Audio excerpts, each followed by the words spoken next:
नमस्कार साथियों, स्वागत है आपका हमारे YouTube प्लेटफॉर्म पर। जैसा कि आप थंबनेल में देख ही चुके हैं, आज से हम सामान्य विज्ञान की एक MCQ सीरीज स्टार्ट करने वाले हैं, जो कि आप पुस्तक देख पा रहे हैं लूसेंट वस्तुनिष्ठ सामान्य ज्ञान के जो संभावित प्रश्न होते हैं, मतलब जो ऑब्जेक्टिव की बुक होती है, इसी पर आधारित होगी। आपको पता होगा इस बुक में बहुत सारे ही MCQs दिए गए हैं, लगभग हर चैप्टर के बहुत सारे MCQs दिए गए हैं। यदि आप इस बुक को बहुत अच्छे से लगा लेते हैं, स्पेशली सामान्य विज्ञान जनरल साइंस वाला पोर्शन आपका बहुत ही अच्छे से तैयार हो जाएगा। तो हमारा ये प्रयास रहेगा कि इस बुक की जो जनरल साइंस के जो भी इंपॉर्टेंट हर सेक्शन के क्वेश्चन हैं वो हम आपको प्रोवाइड करवा पाए। ये सीरीज में लगभग 2000 प्लस हम MCQs आपको प्रोवाइड करवाएंगे। ये डेडिकेटेडली तो 11 मई से स्टार्ट होने वाले जो MP PEB के एग्जाम हैं, जिनमें फॉरेस्ट गार्ड और जेल प्रहरी आता है, इसके अलावा जहां जहां भी जनरल साइंस पूछा जाता है उसके लिए ये हेल्पफुल आपको ये सीरीज होने वाली है। सीरीज का ये पहला सेट रहेगा, पहला आपका लेक्चर रहेगा।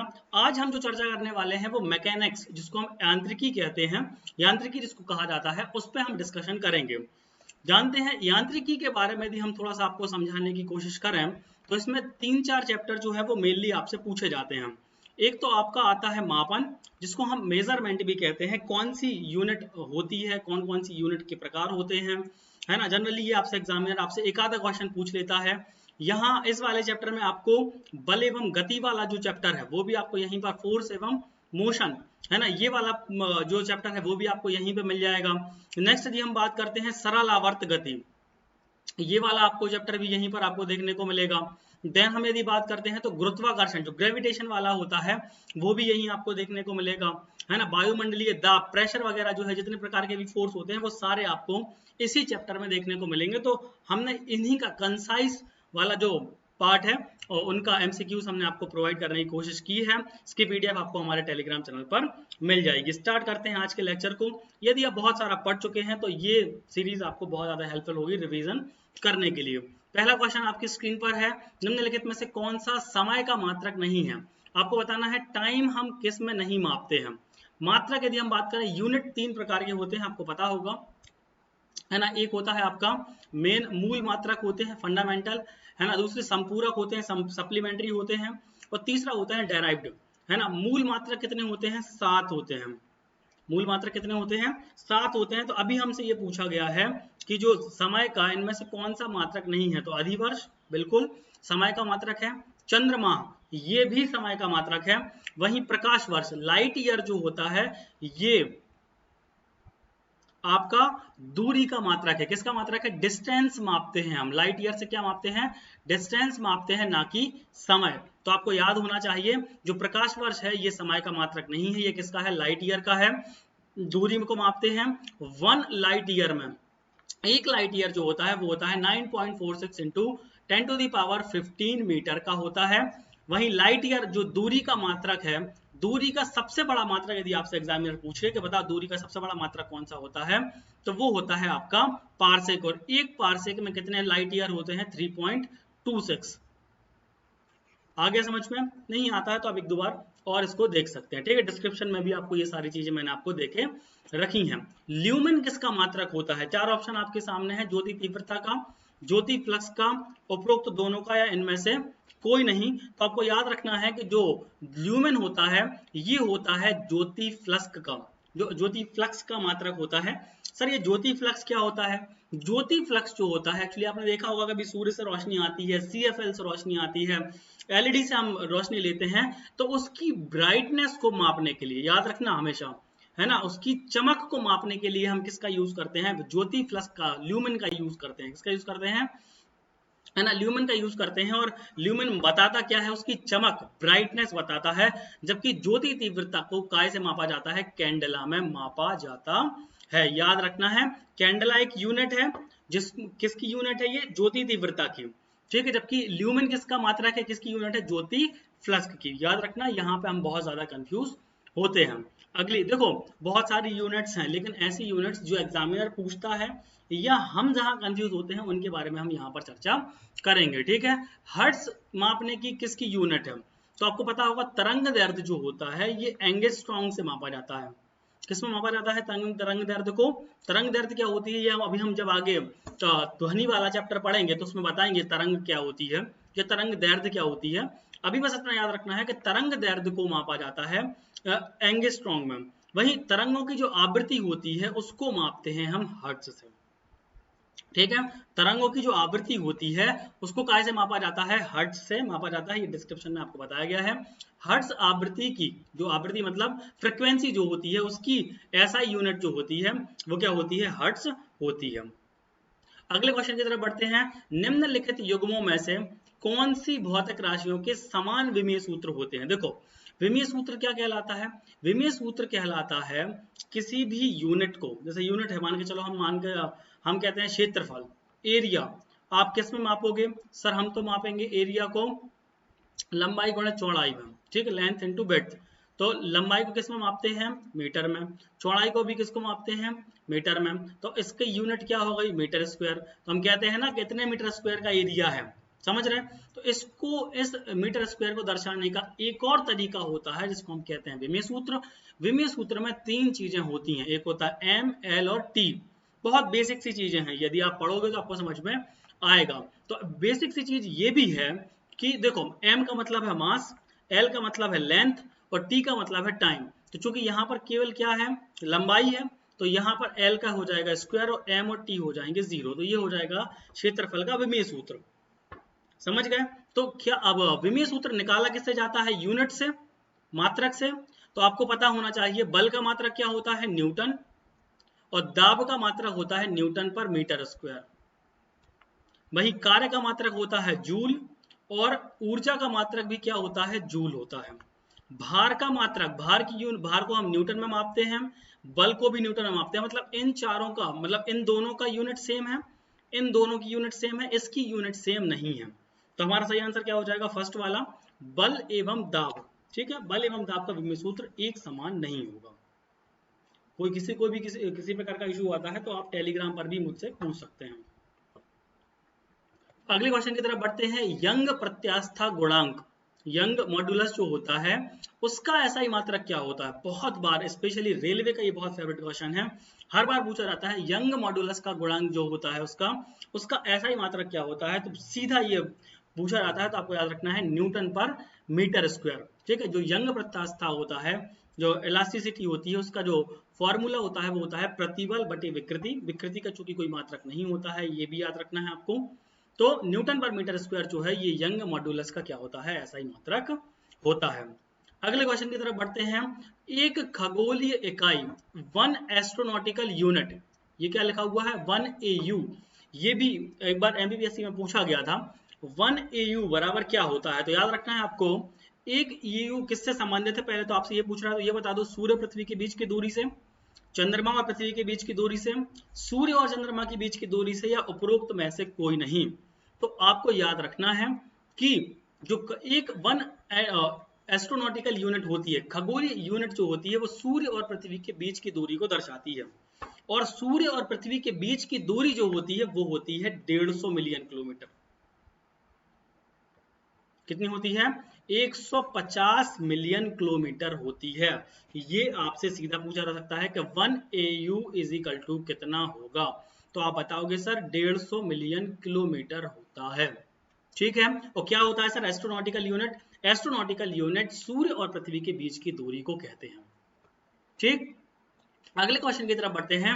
किसी पदार्थ के संवेग और वेग का यदि हम अनुपात निकालते हैं तो हमें कौन सी भौतिक राशि प्राप्त होती है? तो आपको पता होना चाहिए, संवेग को हम p से दर्शाते हैं, इंग्लिश में इसको मोमेंटम कहा जाता है। और मोमेंटम होता है किसी भी वस्तु का द्रव्यमान और उस वस्तु का वेग, जो वेलोसिटी होती है, उसका हम गुणा कर देते हैं तो निकल आता है मोमेंटम यानी संवेग। वही वेग जो है वो v से दर्शाते हैं। तो m इंटू v मतलब जो मोमेंटम है, और वेग के अनुपात से हमें किस राशि की प्राप्ति होती है? मास मतलब द्रव्यमान। तो c इसका बिल्कुल सही आंसर हो जाएगा। ठीक है, ये हमने करके भी दिखाया है। त्वरण ज्ञात करने का सबसे सही सूत्र क्या है?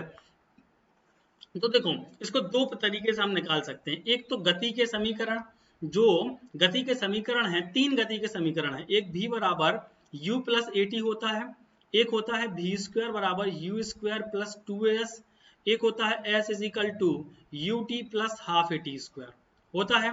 ये तीन गति के समीकरण होते हैं। पहले गति के समीकरण से भी हम त्वरण निकाल सकते हैं, जिसको एक्सेलरेशन कहा जाता है। क्या कहा जाता है? एक्सेलरेशन। बाकी यदि हम त्वरण की परिभाषा देखें तो त्वरण क्या कहता है कि वेग में परिवर्तन की दर। तो वेग में परिवर्तन क्या होता है? वेग में परिवर्तन होता है अंतिम वेग माइनस प्रारंभिक वेग और दर यानी समय। तो v minus you upon T, जो कि हमारा पहला ऑप्शन है, ये बिल्कुल सही होगा। गति के पहले समीकरण से भी हम इसको निकाल सकते थे, तो आप इसको देख सकते हैं। अगला क्वेश्चन है, देखो ये हमने बताया आपको फोर्स और मोशन वाला क्वेश्चन यहाँ से आना शुरू होगा। पहले हमने उसके क्वेश्चन करे मापन के, मेजरमेंट के, उसके बाद हमने फोर्स और मोशन के क्वेश्चन स्टार्ट किए और अब हम पहुंच चुके हैं सरल आवर्त गति पर, जहां से क्वेश्चंस जनरली पूछे जाते हैं और बच्चा यहाँ पर ज्यादा फोकस नहीं कर पाता है। सरल आवर्त गति की हम और बढ़ते हैं। एक लड़की बैठी स्थिति में झूला झूल रही है, झूला झूल रही है और बैठी है। उस लड़की के खड़े हो जाने पर दोलन मतलब ऑक्सीलेशन का आवर्तकाल मतलब टाइम पीरियड पर क्या प्रभाव पड़ेगा? उसका जो टाइम पीरियड रहेगा उस पर क्या प्रभाव पड़ेगा? उसका टाइम पीरियड कम हो जाएगा, उसका टाइम पीरियड बढ़ जाएगा, लड़की की ऊंचाई पर निर्भर करेगा या फिर अपरिवर्तित रहेगा। तो इसके लिए एक फॉर्मूला है, आपको हमेशा याद रखना है। जो उसका टाइम पीरियड होता है मतलब आवर्तकाल होता है, उसका फॉर्मूला होता है 2 पाई इनटू एल अपॉन जी। ये इसका सीधा सीधा फॉर्मूला है। तो 2 पाई तो क्या है? कांस्टेंट है। सीधा सा मतलब है जो टाइम पीरियड है ये डायरेक्टली प्रोपोर्शनल है एल के। किसके डायरेक्टली प्रोपोर्शनल है? एल के। मतलब लंबाई जो है बढ़ेगी तो आवर्तकाल बढ़ेगा, लेकिन अभी वो हमसे ये तो डायरेक्टली प्रोपोर्शनल हो गया और अपोजिट प्रोपोर्शनल है किसके? रूट जी के। मतलब यदि जी बढ़ेगा तो टी घटेगा और है ना, जी बढ़ेगा तो टी घटेगा। अब देखो यदि लड़की खड़ी हो जाती है झूले से तो उसका जो गुरुत्वीय मान है, जो जी का मान है, वो कम हो जाए, क्योंकि हमें पता है पृथ्वी के किसी भी बिंदु से ऊपर या नीचे जाने पर जी का मान घटता है। जी का मान क्या होता है? घटता है। तो जब ऊपर होगी तो गुरुत्वीय मान बढ़ेगा, है ना, सॉरी जी का मान घटेगा। तो जैसे ही लड़की खड़ी होती है तो जी का मान चूंकि कम होगा, इसलिए उसका आवर्तकाल जो है ये बढ़ जाएगा। तो 20 का बिल्कुल सही आंसर होगा। यदि आपको क्रिटिकल लग रहा है तो आपको सीधा सा ये समझना है कि t is equal to 2 pi under root L upon G होता है। जी का मान चूंकि बढ़ रहा है, सॉरी जी का मान चूंकि घट रहा है, इसीलिए t का मान जो है वो बढ़ जाएगा। न्यूटन के तीसरे नियम के अनुसार, आपको सभी को पता होगा न्यूटन ने 3 नियम दिए थे गति के। तीसरे नियम के अनुसार यदि हम बात करते हैं तो बहुत इजी, सबसे इजी नियम तीसरा ही है। प्रत्येक क्रिया के बराबर और विपरीत दिशा में प्रतिक्रिया होती है, हमें सभी को पता है, लेकिन उसकी एक कंडीशन और होती है। जैसे आपने मान के चलो दीवार में अपना हाथ मार रहे हैं, है ना, तो दो वस्तुएं हैं। आप मोबाइल को फेंक रहे हैं तो मोबाइल और पृथ्वी एक वस्तु है, तो हर क्रिया की बराबर प्रतिक्रिया होती है। तो हमेशा एक ही वस्तु पर लगे होने चाहिए बल, समझ रहे ना, मतलब एक जगह पृथ्वी और मोबाइल तो अलग अलग वस्तु हैं, भिन्न भिन्न वस्तु पर लगे होने चाहिए, हमेशा भिन्न भिन्न वस्तु पर ही लगे होने चाहिए। तो ये इसका बिल्कुल सही आंसर होगा। हमेशा बराबर और विपरीत दिशा में प्रतिक्रिया तभी होगी जब जब बल जो है वो भिन्न भिन्न वस्तुओं पर लगे होंगे। ये आपको यहाँ पर थोड़ा सा याद रखना है, ठीक है। अगले क्वेश्चन की तरफ बढ़ते हैं। अगला क्वेश्चन क्या कह रहा है? किसी पिंड के उस गुणधर्म को क्या कहते हैं, उस क्वालिटी को क्या, किसी वस्तु की उस क्वालिटी को क्या कहते हैं जिसमें वस्तु यदि विराम अवस्था में है तो विराम में ही रहती है, यानी स्टॉप है तो स्टॉप ही रहेगी, और यदि गतिज अवस्था में है, गति में है, स्पीड में है, तो वो हमेशा स्पीड में ही रहेगी, है ना। ये वस्तु की किस क्वालिटी को क्या कहते हैं? तो इस क्वालिटी को कहा जाता है जड़त्व। इंग्लिश वाले इसको इनर्शिया कहते हैं। क्या कहते हैं? इनर्शिया कहते हैं। इसको क्या कहते हैं? जड़त्व कहते हैं। जड़त्व एक ऐसी प्रॉपर्टी होती है जिसमें कोई वस्तु यदि स्थिर अवस्था में है तो स्थिर अवस्था में ही रहती है, और यदि गतिज अवस्था में है तो गतिज अवस्था में ही रहने का प्रयास करती है, ठीक है। अगले क्वेश्चन की तरफ बढ़ते हैं। यदि हम भूमध्य रेखा से ध्रुवों की ओर जाते हैं तो जी का मान, जी क्या है? गुरुत्वीय त्वरण है। देखो यहां से एक कॉन्सेप्ट यहां पर समझा देता हूं मैं। आपको पता है ये पृथ्वी गोल है, अंडाकार है, हालांकि ये इसकी भूमध्य रेखा है। ये क्या है? इसकी भूमध्य रेखा है। भूमध्य रेखा पर जो जी का मान होता है ये न्यूनतम होता है। न्यूनतम होता है बेटा, क्या होता है? न्यूनतम होता है। जबकि भूमध्य रेखा का जो केंद्र बिंदु होगा, इस पूरी पृथ्वी का जो केंद्र बिंदु होगा, यहाँ पर जी का मान 0 होता है, और इसके आसपास यहाँ जाओगे तो न्यूनतम मिलेगा। और यहाँ ध्रुवों पर जो होता है जी का मान अधिकतम होता है, हमेशा याद रखना। पृथ्वी के ध्रुवों पर क्या होता है, इसका मान अधिकतम होता है। तो अब आपसे पूछा है कि यदि आप भूमध्य रेखा से ध्रुवों की ओर जाओगे, मतलब भूमध्य रेखा से ध्रुवों की ओर जाओगे, तो भूमध्य रेखा पर तो सबसे कम है और ध्रुवों पर सबसे अधिक है, तो यहाँ से आप जाओगे तो धीरे धीरे बढ़ेगा, बढ़ता जाएगा और जैसे ही आप यहाँ पर पहुंचोगे परिधि पर या फिर ध्रुवों पर, तो मान अधिकतम हो जाएगा। सीधा सा मतलब ये है कि भूमध्य रेखा से यदि आप ध्रुवों की ओर जाते हैं तो जी का मान बढ़ेगा। क्या होगा, जी का मान बढ़ेगा, ये अपन को याद रखना है। और तीन चीजें और आपको बता दी कि भूमध्य रेखा पर जी का मान न्यूनतम होता है, केंद्र पर शून्य होता है और ध्रुवों पर अधिकतम होता है। ठीक है। किसी वस्तु की मात्रा बदलने पर क्या अपरिवर्तित रहता है, तो ये हमेशा ही याद रखना है। कभी भी किसी वस्तु की आप मात्रा बदल दो, उसका घनत्व डेंसिटी कभी नहीं बदलेगी। उसकी जो डेंसिटी होती है वो 99% जो डेटॉल वाला होता है ना, 99.9% डेटॉल से वो निकाल देते हैं। इसी तरह से 99% जो डेंसिटी होती है वस्तु की मात्रा के साथ अपरिवर्तित रहती है, कभी भी चेंज नहीं होती। आयतन बदल जाता है ना, क्योंकि वो तब ज्यादा घेरेगी, भार बदल जाएगा, जी का मान परिवर्तित हो जाएगा।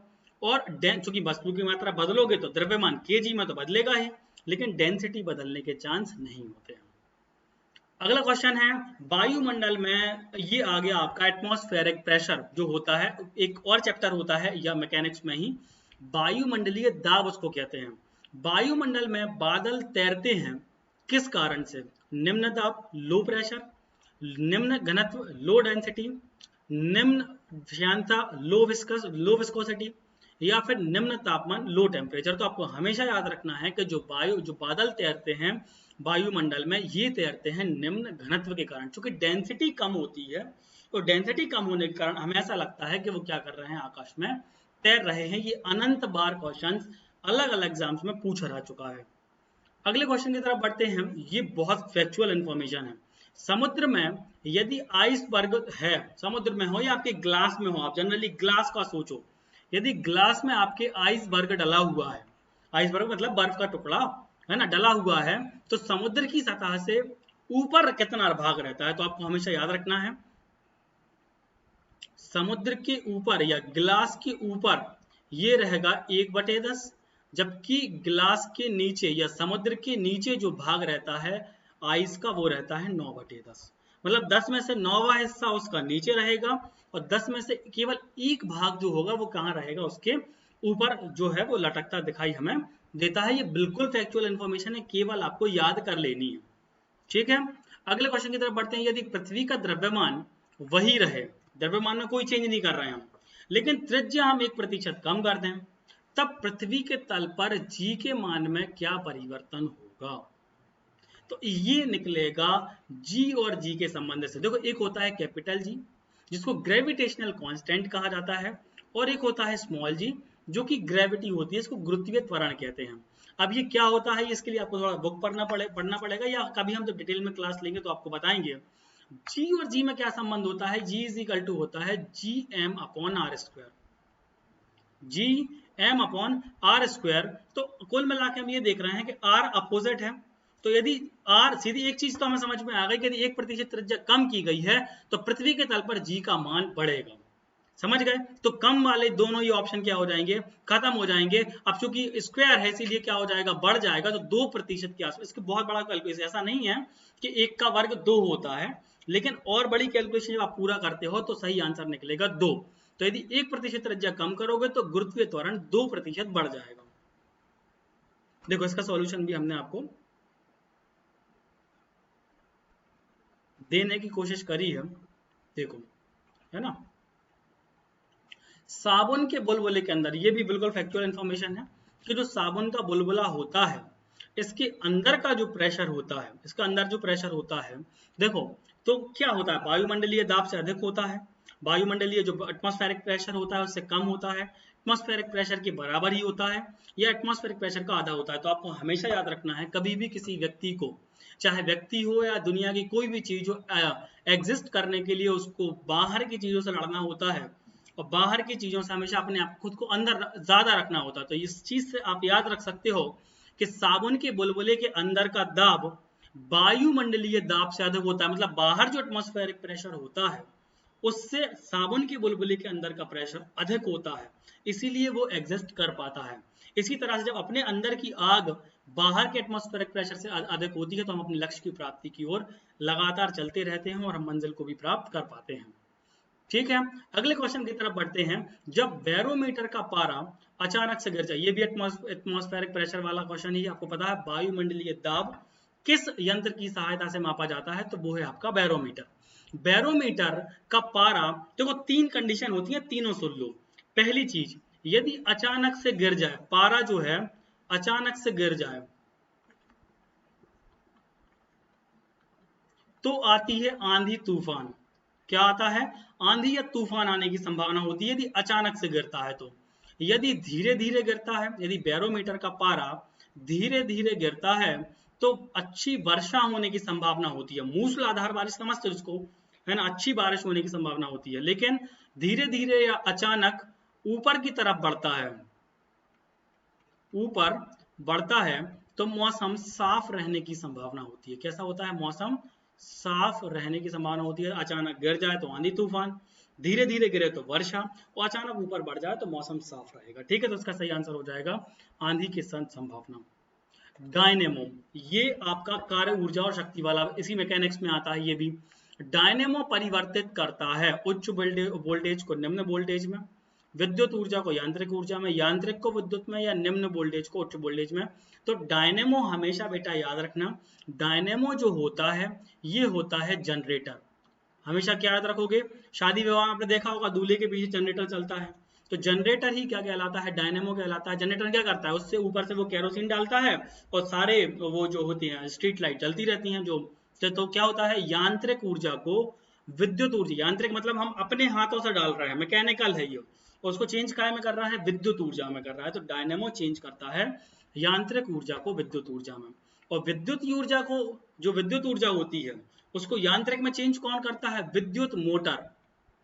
ये भी याद रखना, जो विद्युत मोटर होती है ये विद्युत से चलती है और यांत्रिक ऊर्जा में बदलती है।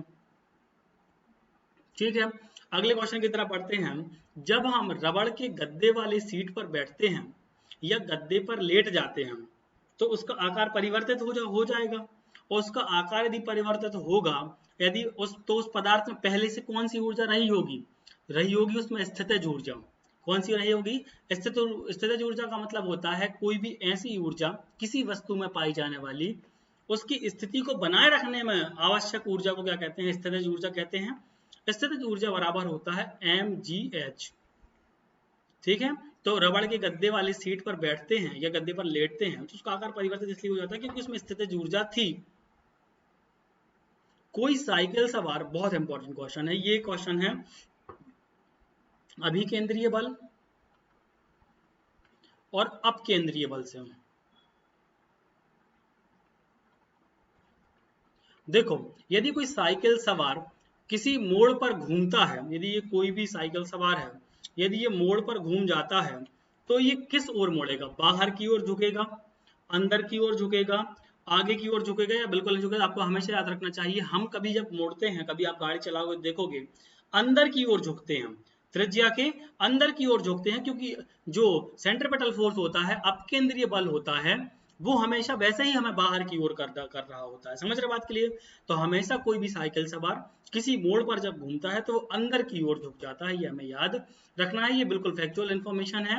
निम्नलिखित में से क्या रेखीय बल के संरक्षण पर काम करता है? तो जेट, रॉकेट करता है संवेग संरक्षण पर, समझ रहे हैं? और तृतीय नियम पर, जो न्यूटन की गति का तीसरा नियम है, उस पर काम करता है रॉकेट, जबकि जेट जो है ये रैखिक बल संरक्षण के आधार पर कार्य करता है। अगले क्वेश्चन की तरफ बढ़ते हैं। पृथ्वी तल से किस न्यूनतम वेग से प्रक्षेपित किए जाने पर कोई रॉकेट पृथ्वी के गुरुत्वाकर्षण को पार करके अंतरिक्ष में चला जाएगा? तो ये सीधा सा ये पूछना चाह रहा है कि भैया आप तो ऐसा वेग बताओ जिससे हम उस वेग से पृथ्वी से किसी वस्तु को फेंकें और वो पृथ्वी से वापस ना आए। यही तो वो कह रहा है, किस न्यूनतम वेग से हम प्रक्षेपित करें कि वो रॉकेट वापस ना आए, अंतरिक्ष में चला जाए। तो 11.2 किलोमीटर पर सेकंड, कितना? 11.2 किलोमीटर पर सेकंड, मतलब एक सेकंड में लगभग यदि 11.2 किलोमीटर से आप उड़ोगे ऊपर तो आप अंतरिक्ष में चले जाओगे, वापस नहीं आओगे फिर। ये भी एक क्वेश्चन है। तुल्यकाली उपग्रह की विशेषताएं आपने पढ़ी होंगी, नहीं पढ़ी है तो पढ़ लीजिएगा, इंपॉर्टेंट होती हैं। तुल्यकाली का मतलब सीधा सा मतलब है कि पृथ्वी के तुल्य मतलब समान, पृथ्वी के समान यदि कोई उपग्रह यदि है जो उसकी जानकारी लेगा, पृथ्वी की जानकारी लेगा, तो वो पृथ्वी की सतह से लगभग 36,000 किलोमीटर की ऊंचाई पर जो है वह स्थापित किया जाता है, पहली चीज। दूसरी चीज, इस तुल्यकाली उपग्रह जो होता है ये भी पृथ्वी की तरह ही हमेशा पश्चिम से पूर्व की तरह ही घूमता है, और इसका जो परिक्रमण काल होता है, जो पीरियड होता है एक चक्कर लगाने का, है ना, वो होता है 24 घंटे, बिल्कुल पृथ्वी के समान ही होता है। ये चीज आपको याद रखना है, ठीक है। जो पेंडुलम होता है, हम पहले भी इसके बारे में डिस्कस कर चुके हैं, जो पेंडुलम होता है उसका आवर्त काल, देखो हम आपको पहले बता चुके हैं, जो पेंडुलम होता है उसका उसके सूत्र क्या होता है, 2 pi under root L upon G होता है। तो उसका जो आवर्त काल, टाइम पीरियड जो होता है, वो लंबाई पर निर्भर करता है। पेंडुलम की क्या पर निर्भर करता है, लंबाई के ऊपर निर्भर करता है। लंबाई बढ़ेगी तो टाइम पीरियड आवर्त काल बढ़ेगा, और यदि गुरुत्वीय त्वरण बढ़ेगा तो टाइम पीरियड घटेगा, इसके अपोजिट होता है। अब वही पूछ रहा है कि यदि किसी पेंडुलम की लंबाई यदि हम 4% बढ़ा देते हैं, तो ये बहुत बेसिक सा क्वेश्चन है, हमने अभी आपको बताया कि t is equal to 2 pi under root L upon G होता है। अब आप खुद बताओ, यदि आवर्त काल को चेक करना है तो 2 पाई तो हटा ही दो, अंडर रूट एल है तो एल मतलब लंबाई 4% बढ़ाई जा रही है, तो रूट 4 कितना होता है, 2 होता है, तो आवर्त काल कितना हो जाएगा, 2 गुना हो जाएगा, तो 2% बढ़ जाएगा उसका आवर्त काल। हुक का सिद्धांत ये सीधा सा है, उसमें कोई विशेष नहीं है। हुक का सिद्धांत है ना, प्रत्यास्थता इलास्टिसिटी से संबंधित होता है, इतना बस यदि आप याद रख लेते हो तो आपका काम हो जाएगा। एक और ये नई चीज है, केश नली, कैशकित्व वाला जो फोर्स होता है, एक होता है ना, आपने देखा होगा दिया जलता है तो किसके कारण, जो बाती होती है उसमें केशकित्व का बल गुण पाया जाता है, एक प्रॉपर्टी पाई जाती है, जिसको हम क्या कहते हैं, कैपिलरी फोर्स कहते हैं उसको, ठीक है। केश नली का व्यास दुगना कर दिया जाए, तो इसका भी फॉर्मूला मुझे याद आ रहा है ना, 2t cos theta upon R D G होता है, और ये होता है कितनी ऊंचाई तक वो चढ़ेगा। किसी भी केश नली में, जैसे ये पतली केश नली है, इसमें यदि कोई द्रव्य डाला जाता है तो वो कितनी ऊंचाई तक चढ़ेगा, उसका फॉर्मूला ये है 2t cos थीटा, है ना, पृष्ठ तनाव, रेडियस, डेंसिटी और गुरुत्वीय त्वरण। तो यदि उसकी जो व्यास है, मतलब रेडियस यदि उसकी दुगनी कर दी जाए, है ना, तो जो हाइट है उसकी वो आधी रह जाएगी, क्योंकि ये अपोजिट है, समझ रहे ना बात के लिए। एच इजिकल टू क्या हो जाएगा, 2t, तो ये हटा ही दो, यदि r जो है दुगना कर दिया जाता है तो हाइट जो है वो आधी हो जाएगी, ठीक है। बहुत बहुत धन्यवाद, थैंक यू सो मच। यदि आपको ये लेक्चर अच्छा लगा है तो चैनल को सब्सक्राइब करें, लाइक करें, और है ना हमारे टेलीग्राम चैनल से भी जुड़ जाएं इसी तरह के बेहतरीन कंटेंट को। Thank you.